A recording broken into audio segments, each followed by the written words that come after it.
লবণ।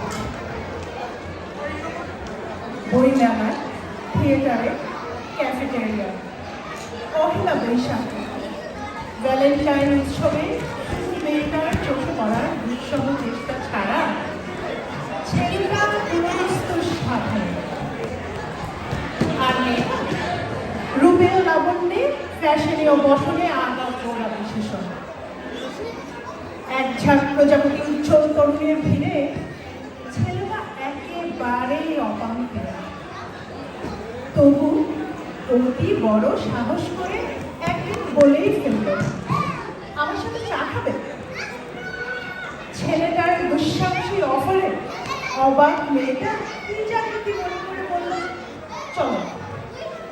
মেয়েটার মুখোমুখি বসা ছেলেটার ঘুম ধরপর আড়ষ্ট জিহ্বা চায়ে চুমুক দিয়ে বলল, ওয়েটার, আমাকে লবণ দাও।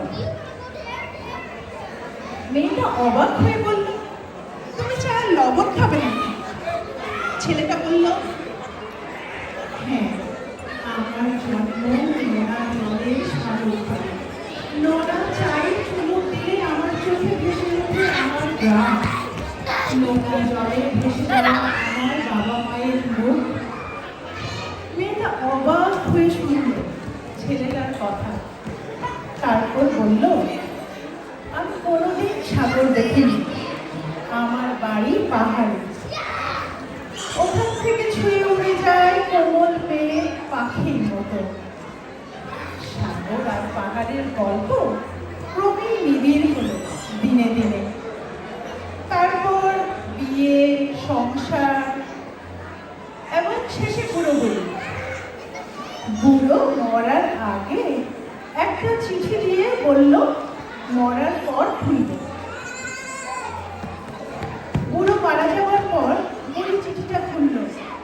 তাতে লেখা আছে, লবণ দিয়ে চা কখনোই খেতাম না,